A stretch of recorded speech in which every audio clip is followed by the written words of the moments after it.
தமிழகத்தில் மக்களவைத் தேர்தலுக்கு 1749 வேட்புமனுக்கள் தாக்கல் செய்யப்பட்ட நிலையில் அதில் 664 வேட்புமனுக்கள் நிராகரிக்கப்பட்டுள்ளன. தமிழகத்தில் 39 மக்களவைத் தொகுதிகளுக்கு ஒரே கட்டமாக தேர்தல் நடத்தப்பட உள்ளது. இதற்கான வேட்புமனு தாக்கல் நேற்று முன்தினம் நிறைவடைந்த நிலையில் தமிழகம் முழுவதும் 1749 வேட்புமனுக்கள் தாக்கல் செய்யப்பட்டன. இவைகளில் 1085 மனுக்கள் ஏற்கப்பட்ட நிலையில் 664 மனுக்கள் நிராகரிக்கப்பட்டுள்ளன. அதிகபட்சமாக கரூரில் 73 மனுக்கள் தாக்கல் செய்யப்பட்ட நிலையில் 56 மனுக்கள் ஏற்கப்பட்டுள்ளன. 17 மனுக்கள் நிராகரிக்கப்பட்டுள்ளன. பெரம்பலூரில் 33 மனுக்கள் நிராகரிக்கப்பட்டுள்ளன. அங்கு 23 மனுக்கள் ஏற்கப்பட்டுள்ளன. 39 தொகுதிகளிலேயே குறைவாக நாகப்பட்டினத்தில் 9 மனுக்கள் மட்டுமே ஏற்கப்பட்டுள்ளன. இதனிடையே விளவங்கோடு சட்டமன்ற தொகுதி இடைத்தேர்தலுக்கு 22 வேட்புமனுக்கள் தாக்கல் செய்யப்பட்ட நிலையில் 8 மனுக்கள் ஏற்க மறுக்கப்பட்ட நிலையில் 14 மனுக்கள் ஏற்கப்பட்டுள்ளன. முதல் கட்டத்தில் மக்களவைத் தேர்தல் நடைபெறும் தமிழ்நாட்டில் வேட்புமனுக்கள் மீதான பரிசீலனை நிறைவடைந்தது. 1400க்கும் அதிக வேட்புமனுக்கள் அதிகாரிகளால் பரிசீலிக்கப்பட்டன. கோவை தொகுதியில் 59 வேட்புமனுக்கள் தாக்கல் செய்யப்பட்ட நிலையில் 41 மனுக்கள் ஏற்கப்பட்டன. 18 வேட்புமனுக்கள் தள்ளுபடி செய்யப்பட்டன. பொள்ளாச்சி தொகுதியில் 29 வேட்புமனுக்கள் தாக்கல் செய்யப்பட்ட நிலையில் இதில் 18 வேட்புமனுக்கள் ஏற்கப்பட்டன. 11 மனுக்கள் தள்ளுபடி செய்யப்பட்டன. திருவண்ணாமலை தொகுதியில் 32 மனுக்கள் தாக்கல் செய்யப்பட்ட நிலையில் அனைத்து மனுக்களும் ஏற்கப்பட்டன. ஆரணி தொகுதியில் 37 பேர் வேட்புமனு தாக்கல் செய்த நிலையில் அனைத்து மனுக்களும் பரிசீலனைக்கு பின் ஏற்கப்பட்டன. நாமக்கல் மக்களவை தொகுதியில் போட்டியிட வேட்புமனு தாக்கல் செய்யப்பட்ட 47 வேட்பாளர்களின் மனுக்களில் 42 வேட்பாளர்களின் வேட்புமனுக்கள் ஏற்கப்பட்டன. திருச்சி தொகுதியில் அதிமுக, மதிமுக, அமமுக, நாம் தமிழர் வேட்பாளர்களின் மனுக்கள் ஏற்கப்பட்டன. அதிமுக வேட்பாளர் மனுவை ஏற்கக்கூடாது என ஆட்சேபனை தெரிவிக்கப்பட்ட நிலையில் அவர் தன் மீதான வழக்கு பதிவை குறிப்பிட்டுள்ளதாக கூறி தேர்தல் அலுவலர் அந்த மனுவை ஏற்பதாக அறிவித்தார். கோவை தொகுதியில் போட்டியிடும் பாஜக வேட்பாளர் அண்ணாமலையின் வேட்புமனு ஏற்கப்பட்டதில் பிற கட்சிகளும் சுயேட்சைகளும் எதிர்ப்பு தெரிவித்துள்ளனர். இதுகுறித்து தேர்தல் நடத்தும் அதிகாரி விளக்கம் அளித்திருக்கிறார். கோவை மக்களவைத் தொகுதி பாஜக வேட்பாளர் அண்ணாமலை 2 வேட்புமனுக்களை தாக்கல் செய்திருக்கிறார்.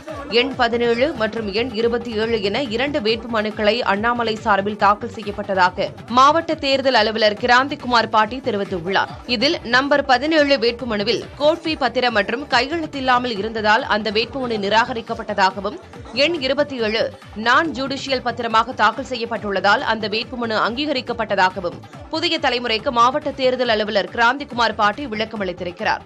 முன்னதாக நான் ஜுடிஷியல் பத்திரமாக வேட்புமனு தாக்கல் செய்யப்பட்டதாக திமுக, அதிமுக, நாம் தமிழர் உள்ளிட்ட கட்சிகளைச் சேர்ந்தவர்கள் கடும் எதிர்ப்பு தெரிவித்து வாக்குவாதத்தில் ஈடுபட்டனர். நேரடியாக களத்தில் மோத அச்சமடைந்து வேட்புமனுவை ஏற்கக்கூடாது என எதிர்க்கட்சிகள் முயன்றதாக கோவை பாஜக வேட்பாளர் அண்ணாமலை தெரிவித்திருக்கிறார். அவரது வேட்புமனு குறித்த சர்ச்சைக்கு இவ்வாறு பதிலளித்தார். அரசியல் கட்சிகள் நேரடியாக நம்மை களத்தில் எதிர்க்க முடியவில்லை என்று இது எப்பொழுதும் செய்கிற வழக்கமான டிராமாவை இன்னைக்கு வேட்புமனு கொண்டு வந்திருக்கிறாங்க. ஸோ நாம் 2 வேட்புமனுக்களை சப்மிட் பண்ணுவோம். எப்பொழுதுமே நாம் 2 வேட்புமனுக்களை சப்மிட் பண்ணுவோம். அது ஒரு அரசியல் கட்சியில் ஒரு முறையாக வைத்திருக்கின்றோம். ஒன்று இந்தியன் கோர்ட் ஃபீ பேப்பரில், ஒன்று இந்தியன் நான் ஜுடிஷியல் பேப்பரில், 2மே சப்மிட் பண்ணியிருந்தோம். ஏன்னா 2லும் வேட்புமனு நம்ம பண்ணும் பொழுதே குழப்பம் இருந்துச்சு. அதன் பிறகு தேர்தல் நடத்தக்கூடிய அதிகாரி ஆர்ஓ அவர்கள்லாம் ஆராய்ந்து இன்னைக்கு நம்முடைய வேட்புமனுவை எடுத்திருக்கின்றார்கள். இது ஒரு பெரிய விஷயம் இல்லைங்கண்ணா. களத்தில் எதிர்க்க முடியாதவர்கள் இந்த வேட்புமனு ரிஜெக்ட் பண்ணுன்னு காலையிலிருந்து அங்கேயே கலெக்டர் அலுவலகத்தை சுட்டிக் கொண்டிருக்கின்றார்கள். காரணம் அவர்களுடைய தோல்வி பயத்தை மட்டும்தான் காட்டுது. இந்திய தேர்தல் ஆணையம் பாஜகவின் கட்சி அலுவலகம் போல் செயல்பட்டு வருவதாகவும், வகுப்பு தோழர் என்பதால் தான் அண்ணாமலையின் வேட்புமனு ஏற்றுக்கொள்ளப்பட்டதாகவும் நாம் தமிழர் கட்சியின் ஒருங்கிணைப்பாளர் சீமான் தெரிவித்திருக்கிறார். 40 தொகுதியிலையும் எங்கள் வேட்புமனு ஏற்கப்பட்டது எங்களுக்கு பெரிய நம்பிக்கையும் மகிழ்ச்சியும் தருது. தேர்தல் ஆணையம் நீங்கள் பார்க்குறீங்களா, பாரதிய ஜனதா கட்சியின் கட்சி அலுவலகம் மாதிரி இப்போ பாருங்கள் தம்பி, அண்ணாமலை மனு தப்பாக போட்டிருக்காரு. அவரை நிராகரிக்க வேண்டியதானே, வாங்கி வச்சுக்கிட்டு அந்த அதிகாரியும் அவரும் வகுப்பு தோழர்கள். டெல்லி முதலமைச்சர் அரவிந்த் கெஜ்ரிவாலின் அமலாக்கத்துறை காவலை மேலும் 4 நாட்கள் நீட்டித்து நீதிமன்றம் உத்தரவிட்டுள்ளது. டெல்லி மதுபான கொள்கை முறைகேடு வழக்கில் கடந்த 21ஆம் தேதி முதலமைச்சர் அரவிந்த் கெஜ்ரிவால் கைது செய்யப்பட்டார். சிறப்பு நீதிமன்றத்தில் ஆஜர்படுத்தப்பட்ட அவரை ஒரு வாரம் அமலாக்கத்துறை காவலில் விசாரிக்க நீதிபதிகள் உத்தரவிட்டனர். அமலாக்கத்துறை காவல் முடிவடைந்த நிலையில் டெல்லி ரோஸ் அவென்யூ நீதிமன்றத்தில் கெஜ்ரிவால் நேரில் ஆஜர்படுத்தப்பட்டார். அப்போது அதிகாரிகள் கேட்கும் கேள்விக்கு அரவிந்த் கெஜ்ரிவால் சரியாக பதில் அளிப்பதில்லை என அமலாக்கத்துறை தரப்பில் தெரிவிக்கப்பட்டது. நிதி சார்ந்த பரிவர்த்தனை தொடர்பான கேள்விகளுக்கு கூட அவர் முறையாக பதிலளிக்கவில்லை என அமலாக்கத்துறை குற்றம் சாட்டியது. மேலும் 7 நாட்களுக்கு அமலாக்கத்துறை காவல் வழங்க வேண்டும் என நீதிமன்றத்தில் அமலாக்கத்துறை கோரியது. தன் மீதான குற்றச்சாட்டுகளுக்கு எந்த முகாந்திரமும் இல்லாத நிலையில் தான் கைது செய்யப்பட்டுள்ளதாக அரவிந்த் கெஜ்ரிவால் நீதிமன்றத்தில் தெரிவித்தார். ஆம் ஆத்மி கட்சியை முழுமையாக அழித்துவிட வேண்டும் என்ற இலக்கை கொண்டு அமலாக்கத்துறை செயல்படுவதாகவும் நீதிமன்றத்தில் அரவிந்த் கெஜ்ரிவால் குற்றம் சாட்டினார். இதனையடுத்து அரவிந்த் கெஜ்ரிவாலின் அமலாக்கத்துறை காவலை மேலும் 4 நாட்கள் நீட்டித்து நீதிமன்றம் உத்தரவிட்டது. ஏப்ரல் 1ஆம் தேதி காலை 11:30 மணிக்கு அரவிந்த் கெஜ்ரிவாலை மீண்டும் ஆஜர்படுத்த வேண்டும் என அமலாக்கத்துறைக்கு நீதிமன்றம் உத்தரவிட்டுள்ளது. பிஜு ஜனதா தளம் கட்சியின் மூத்த தலைவரும் மக்களவை உறுப்பினருமான பர்துஹரி மஹதப் அக்கட்சியிலிருந்து விலகி பாரதிய ஜனதாவில் இணைந்திருக்கிறார். டெல்லியில் பாரதிய ஜனதா கட்சியின் தேசிய தலைவர் JP நட்டாவை சந்தித்து அவர் பாஜகவில் இணைந்தார். பர்துஹரி மஹதப்புடன் முன்னாள் நாடாளுமன்ற உறுப்பினர் சித்தாந்த மொஹாபத்ரா மற்றும் பத்மஸ்ரீ விருது பெற்ற தமயந்திரி பேஸ்ரா ஆகியோரும் பாஜகவில் இணைந்தனர். பிஜு ஜனதா தளம் மக்களவைத் தேர்தலில் பாஜகவுடன் கூட்டணி அமைக்க நடத்திய பேச்சுவார்த்தை சமீபத்தில் தோல்வியடைந்தது குறிப்பிடத்தக்கது. அதைத் தொடர்ந்து பிஜு ஜனதா தளம் கட்சியின் தலைவர்கள் பாஜகவில் இணைந்துள்ளனர். தங்களது பழைய வருமான வரி விவரங்களை மறு ஆய்வுக்கு உட்படுத்தும் வருமான வரித்துறையின் உத்தரவுக்கு எதிராக காங்கிரஸ் கட்சி தொடர்ந்த மனுவை டெல்லி உயர்நீதிமன்றம் தள்ளுபடி செய்தது. கடந்த 2014-15 முதல் 2016-17 வரையான நிதி ஆண்டுகளில் காங்கிரஸ் கட்சியின் வருமானம் தொடர்பான விவரங்களை மறு ஆய்வு செய்ய வருமான வரித்துறை முடிவு எடுத்திருந்தது. இதற்கு எதிராக காங்கிரஸ் கட்சி தொடர்ந்த மனுவை கடந்த மார்ச் 22ஆம் தேதி தள்ளுபடி செய்திருந்தது. இதைப்போலவே 2017-18 முதல் 2020-21 நிதியாண்டு வரையான காலகட்டத்தில் தாக்கல் செய்யப்பட்ட வருமான வரி கணக்குகளை மறு ஆய்வு செய்வதற்கு எதிராக காங்கிரஸ் கட்சி தனித்தனியாக தாக்கல் செய்த 4 மனுக்களையும் டெல்லி உயர்நீதிமன்றம் தள்ளுபடி செய்தது.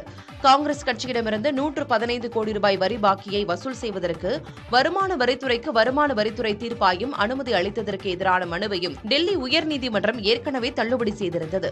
தேர்தல் நேரத்தில் தேர்தல் செலவுகளை மேற்கொள்ள முடியாமல் தங்களது வங்கி கணக்குகளை மத்திய பாஜக அரசு திட்டமிட்டு முடக்கி வருவதாக காங்கிரஸ் கட்சி குற்றம் சாட்டி வருவது குறிப்பிடத்தக்கது. IPL தொடரில் டெல்லி கேபிட்டல்ஸ் அணிக்கு எதிரான போட்டியில் ராஜஸ்தான் ராயல்ஸ் அணி 12 ரன்கள் வித்தியாசத்தில் வெற்றி பெற்றது. ஜெய்ப்பூரில் நடைபெற்ற போட்டியில் டாஸ் வென்ற டெல்லி கேபிட்டல்ஸ் பந்து வீச்சை தேர்வு செய்தது. அதன்படி முதலில் பேட்டிங் செய்த ராஜஸ்தான் ராயல்ஸ் தொடக்கத்தில் அடுத்தடுத்து 3 விக்கெட்டுகளை இழந்தது. இருப்பினும் ரியான் அதிரடியாக விளையாடி 84 ரன்கள் சேர்த்தார். அஸ்வின் 29 ரன்களையும் ஜூரல் 20 ரன்கள் சேர்க்க அந்த அணி 20 ஓவர்கள் முடிவில் 5 விக்கெட்டுகள் இழப்பிற்கு 185 ரன்கள் குவித்தன.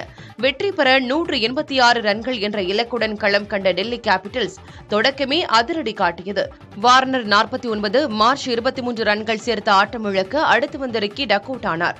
பண்ட் 28 ரன்களிலும் போரல் 9 ரன்களிலும் அடுத்த ஆட்டமிழந்து ஏமாற்றம் அளித்தனர்.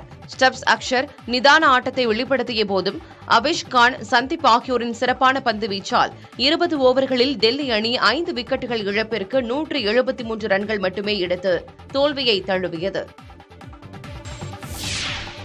ரம்ஜான் பண்டிகையொட்டி ஏப்ரல் 10 மற்றும் 12ஆம் தேதி நடைபெற இருந்த பள்ளி ஆண்டு இறுதித் தேர்வுகள் முன்கூட்டியே நடத்தப்படும் என்று பள்ளிக் கல்வித்துறை அறிவித்திருக்கிறது.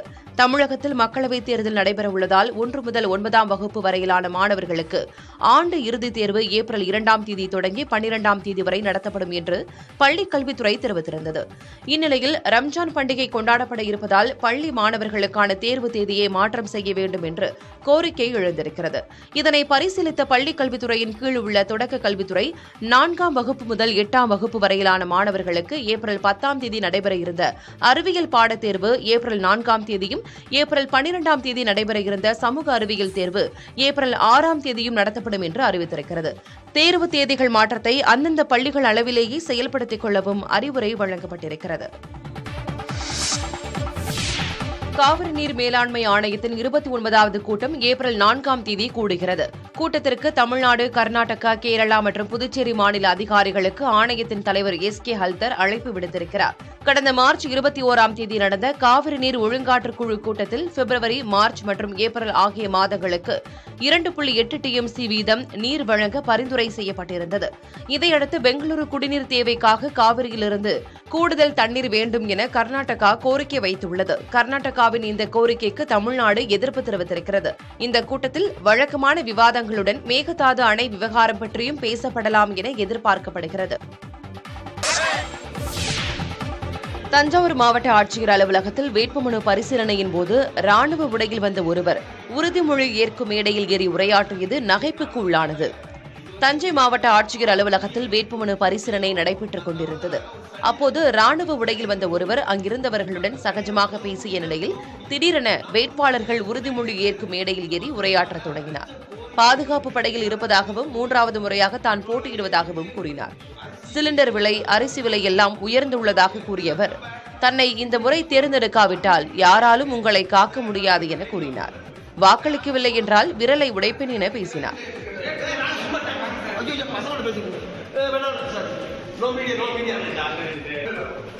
காவல்துறையை கண்டதும் உடனே இறங்கினார். இது அங்கிருந்தவர்களை சிரிக்க வைத்தது. ஆட்சியர் அலுவலகத்திலிருந்து அவரை காவல்துறையினர் வெளியேற்றினர்.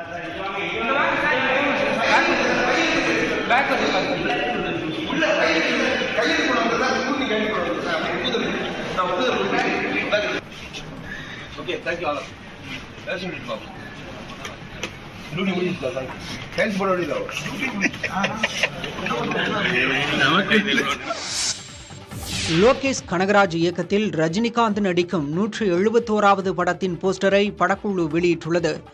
ரஜினிகாந்த் தற்போது ஜெய்பீம் படத்தின் இயக்குனர் தாசேன் ஞானவேல் இயக்கும் வேட்டையன் படத்தில் நடித்து வருகிறார். இதனிடையே ரஜினியின் 171வது திரைப்படத்தை இயக்குனர் லோகேஷ் கனகராஜ் இயக்க உள்ளார். இப்படத்திற்கு தலைவர் 171 என தற்காலிகமாக பெயரிடப்பட்டுள்ளது. இந்நிலையில் தலைவர் 171 படத்தின் போஸ்டரை எக்ஸ் தளத்தில் படக்குழு வெளியிட்டுள்ளது.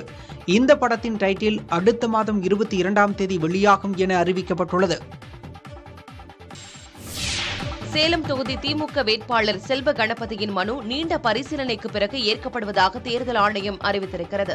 சேலம் நாடாளுமன்ற தொகுதியில் திமுக சார்பில் போட்டியிட முன்னாள் அமைச்சர் செல்வ கணபதி கடந்த 25ஆம் தேதி வேட்புமனு தாக்கல் செய்தார். வேட்புமனுக்கள் மீதான பரிசீலனை சேலம் மாவட்ட தேர்தல் அலுவலர் பிருந்தாதேவி தலைமையில் தொடங்கியது. மனுவில் தண்டனை விவரங்களை செல்வ கணபதி குறிப்பிடவில்லை என அதிமுக, பாமக வேட்பாளர்கள் புகார் அளித்தனர். இதனையடுத்து இரட்டை வாக்குரிமை, குற்ற வழக்குகளை வேட்புமனுவில் முழுமையாக கூறாமல் மறைத்தல் உள்ளிட்ட காரணத்தால் அவரது மனு நிறுத்தி வைக்கப்பட்டது. பின்னர் இதுகுறித்து உரிய விளக்கத்தை மாவட்ட தேர்தல் அலுவலரிடம் செல்வ கணபதி அளித்ததை தொடர்ந்து அவரது மனு ஏற்கப்பட்டதாக அறிவிக்கப்பட்டது. அதிமுக முன்னாள் அமைச்சர் ஆர்.பி. உதயகுமாரின் பரப்புரையில் பணப்பட்டுவாடா செய்யப்பட்ட விவகாரம் சர்ச்சையை ஏற்படுத்தியது. தேனி தொகுதியில் அதிமுக சார்பில் நாராயணசாமி என்பவர் போட்டியிடுகிறார். தொகுதிக்குட்பட்ட அலங்காநல்லூர் பகுதியில் முன்னாள் அமைச்சர் ஆர்.பி. உதயகுமாருடன் கிராமமாக சென்று நாராயணசாமி வாக்கு சேகரிப்பில் ஈடுபட்டார். கல்லணை கிராமத்தில் நாராயணசாமியும் ஆர்.பி. உதயகுமாரும் பரப்புரையை நிறைவு செய்து சென்றவுடன் ஆரத்தி எடுத்த பெண்களுக்கு அதிமுகவினர் பணப்பட்டுவாடா செய்தனர். அதிமுக நிர்வாகி ஒருவர் பெண்களை வரிசையாக நிறுத்தி பணம் வழங்கும் வீடியோ வெளியாகியுள்ளது. தேனி பெரியகுளத்தில் திமுக பரப்புரையில் பங்கேற்ற பெண்களுக்கு டோக்கன் அடிப்படையில் பணப்பட்டுவாடா செய்யும் வீடியோ வெளியாகியுள்ளது. தேனி தொகுதி திமுக வேட்பாளர் தங்க தமிழ்ச்செல்வன் பெரியகுளம் அருகே தேவதானப்பட்டி, சிலுவார்பட்டி உள்ளிட்ட கிராமங்களில் வாக்கு சேகரிப்பில் ஈடுபட்டார். அப்போது பொம்மி நாயக்கன்பட்டியில் பரப்புரை மேற்கொள்வதற்காக திமுகவினர் 100 ரூபாய் கொடுத்து மக்களை அழைத்து வந்ததாக கூறப்படுகிறது. திமுகவினர் டோக்கன் மட்டும் கொடுத்துவிட்டு பணம் வழங்காமல் ஏமாற்றிவிட்டதாக சில பெண்கள் குற்றஞ்சாட்டினர்.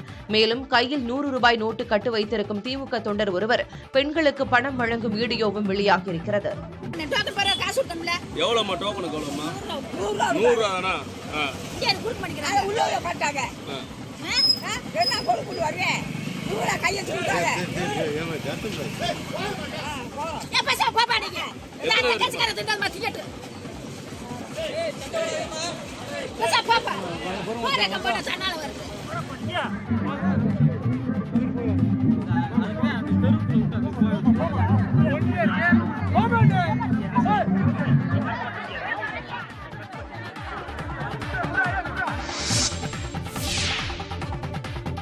மதுரை சித்திரை திருவிழாவில் கள்ளழகர் மீது பம்புகள் மூலம் அதிக விசையுடன் தண்ணீர் பீச்சியடிக்க தடை கோரி தொடரப்பட்ட வழக்கில் ஏப்ரல் 2ஆம் தேதி உத்தரவு பிறப்பிக்கப்படும் என உயர்நீதிமன்ற கிளை உத்தரவிட்டுள்ளது. மதுரையைச் சேர்ந்த நாகராஜன் உயர்நீதிமன்ற மதுரை கிளையில் தொடர்ந்த வழக்கில் கள்ளழகர் மீது அதிக விசையுள்ள பம்புகள் மூலம் பக்தர்கள் தண்ணீர் பீச்சியடிக்க தடை விதிக்க வேண்டும் என வலியுறுத்தினர். இந்த வழக்கு நீதிபதி GR சுவாமிநாதன் முன்பு விசாரணைக்கு வந்தது. அப்போது கள்ளழகர் மீது அதிக விசையுடன் தண்ணீர் பீச்சி அடிக்கப்படுவதால் விலை மதிப்பற்ற ஆபரணங்கள், தங்க குதிரை வாகனம் பாதிக்கப்படும் நிலை உள்ளதாகவும் பக்தர்களும் பாதிக்கப்படுவதாகவும் மனுதாரர் தரப்பில் வாதிடப்பட்டது. எனவே கள்ளழகர் மீது தண்ணீர் பீச்சி அடிக்கப்படுவதற்கு தடை விதிக்க வேண்டும் என மனுதாரர் வலியுறுத்தினார். அப்போது குறுக்கிட்ட நீதிபதி கள்ளழகர் மீது தண்ணீர் பீச்சி அடிக்கப்படுவதை முறைப்படுத்த வேண்டிய நேரம் வந்துவிட்டதாக கூறினார். வழக்கில் மாநகர காவல் ஆணையர், மதுரை மாவட்ட காவல் கண்காணிப்பாளரை எதிர்மனுதாரராக சேர்க்க உத்தரவிடப்பட்டது. மேலும் வழக்கில் ஏப்ரல் 2ஆம் தேதி உத்தரவு பிறப்பிக்கப்படும் என கூறி வழக்கை நீதிபதி ஒத்திவைத்தார். கம்பம் அருகே நிலக்கிழார் வீட்டில் வருமான வரித்துறையினர் சோதனை நடத்தினர். தேனி மாவட்டம் காமைய கவுண்டன்பட்டியைச் சேர்ந்த கர்ணன் என்பவர் அப்பகுதியில் பெரும் நிலக்கிழாராக இருக்கிறார். அத்துடன் பைனான்சியராகவும் செயல்பட்டு வருகிறார். திடீரென அவரது வீட்டிற்கு வந்த வருமான வரித்துறையினர் அதிரடி சோதனை நடத்தினர். 2 மணி நேரத்திற்கு மேலாக சோதனை நடத்தப்பட்டது. பணப்பட்டுவாடா செய்யப்படுவதாக எழுந்த புகாரை அடுத்து சோதனை நடத்தப்பட்டதாக தகவல் வெளியானது. இருப்பினும் வருமான வரித்துறை சார்பில் இந்த சோதனைக்கான காரணம் குறித்து அதிகாரப்பூர்வமாக விளக்கமளிக்கவில்லை. அதே நேரத்தில் அதிமுகவைச் சேர்ந்த ஜக்கையனின் உறவினர் கர்ணன் என்றும் அப்பகுதி மக்கள் கூறுகின்றனர். வில்லேஜ் குக்கிங் யூடியூப் சேனல் மூலம் இணையவாசிகளிடையே பிரபலமான தாத்தா உடல்நலக்குறைவால் மருத்துவமனையில் அனுமதிக்கப்பட்டுள்ளார். சமையலுக்கு மிகவும் பிரபலமான வில்லேஜ் குக்கிங் யூடியூப் சேனலில் இளைஞர்களுக்கு மத்தியில் தனியாக தெரிபவர் பெரிய தம்பி தாத்தா. இன்னைக்கு ஒரு புடி என்ற அவரின் வசனம் மிகவும் பிரபலமானது. இவர் தற்போது உடல்நலக்குறைவால் மருத்துவமனையில் அனுமதிக்கப்பட்டுள்ளார். தாத்தா இதய நோய் காரணமாக மருத்துவமனையில் அனுமதிக்கப்பட்டுள்ளதாகவும் தற்போது நல்ல நிலையில் உள்ளதாகவும் வில்லேஜ் குக்கிங் சேனல் தரப்பில் தெரிவிக்கப்பட்டுள்ளது. அனைவரின் அன்புக்கும் ஆதரவுக்கும் நன்றி எனவும் அந்த எக்ஸ் தளத்தில் பதிவிடப்பட்டுள்ளது. IPL தொடரிலிருந்து விலகிய 2 வீரர்களுக்கு பதில் 2 வீரர்கள் இணைந்துள்ளனர். கொல்கத்தா நைட் ரைடர்ஸ் அணியில் இடம் பிடித்திருந்த ஆப்கன் வீரர் முஜிபுர் ரஹ்மான் காயம் காரணமாக IPL தொடரிலிருந்து விலகுவதாக அறிவித்தார். அவருக்கு பதில் கொல்கத்தா நைட் ரைடர்ஸ் அணியின் ஆப்கனின் சுழற்பந்து வீச்சாளர் அல்லா காசன்பர் இணைந்திருக்கிறார். அதேபோல் ராஜஸ்தான் ராயல்ஸ் அணியில் இடம் பிடித்திருந்த பிரசித் கிருஷ்ணா காயம் காரணமாக விலகினார். அவருக்கு பதில் அந்த அணியில் புதிதாக தென்னாப்பிரிக்காவின் கேசவ் மகாராஜ் இணைந்திருக்கிறார். தேர்தல் பரப்புரை களை கட்டிய நிலையில் பல்வேறு வேட்பாளர்களும் வாக்குகளை சேகரிக்க கைவந்த திறமைகளை கையாளுகின்றனர். கள்ளக்குறிச்சி நாடாளுமன்ற தொகுதியில் திமுக வேட்பாளர் மலையரசன் மாட்டு வண்டி ஓட்டி வாக்கு சேகரித்தார். மலையரசன் நாள்தோறும் டீக்கடையில் மாஸ்டராக பணியாற்றியும் மூட்டை தூக்கியும் காய்கறி விற்பனை செய்தும் பல்வேறு வகைகளில் வாக்காளர்களிடையே கவனம் பெற்று வருகிறார். இதேபோல் நீலகிரி நாடாளுமன்ற தொகுதியில் வாக்கு சேகரிப்பில் ஈடுபட்ட அதிமுக வேட்பாளர் லோகேஷ் தமிழ்ச்செல்வன் எம்ஜிஆரால் பெயர் சூட்டப்பட்டு ஜெயலலிதாவால் திருமணம் செய்து வைக்கப்பட்ட தன்னை 1,76,000 வாக்குகள் வித்தியாசத்தில் வெற்றி பெற வைக்க வேண்டும் என வாக்காளர்களுக்கு வேண்டுகோள் விடுத்தார்.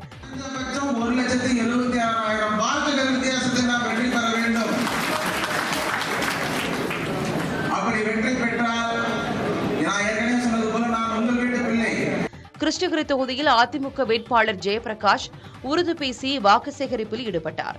அதிமுக கூட்டணி வெற்றி பெற அனைவரும் எனக்கு ஒத்துழைப்பு தர வேண்டும் எனவும் அவர் கேட்டுக் கொண்டார்.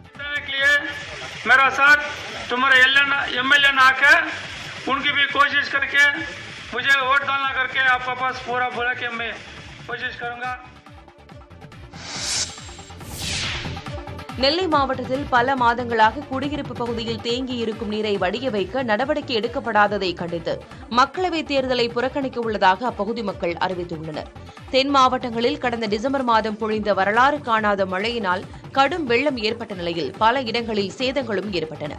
இதில் குறிப்பாக நெல்லை மாவட்டம் குட்டம் காலனி பகுதி மழை வெள்ளத்தினால் கடுமையாக பாதிக்கப்பட்டது. தற்போது வரை வீடுகளை சுற்றி மழைநீர் குளம் போல் தேங்கியிருக்கிறது. அங்கு தேங்கியுள்ள நீரால் துர்நாற்றம் வீசி வருவதாக தெரிவித்துள்ள பொதுமக்கள் தொற்றுநோய் பரவும் அபாயம் ஏற்பட்டிருப்பதாக தெரிவிக்கின்றனர். குடியிருப்பு பகுதிகளில் தேங்கியுள்ள மழை நீரை வடிய வைக்க கடந்த 3 மாதங்களாக எந்தவொரு நடவடிக்கையும் எடுக்கவில்லை என பொதுமக்கள் குற்றஞ்சாட்டியுள்ளனர். இந்நிலையில் நடவடிக்கை எடுக்காமல் இருப்பதை கண்டித்து காலனி பகுதியைச் சேர்ந்த பொதுமக்கள் வரும் மக்களவைத் தேர்தலை புறக்கணிக்க முடிவு செய்திருப்பதாக அறிவித்துள்ளனர்.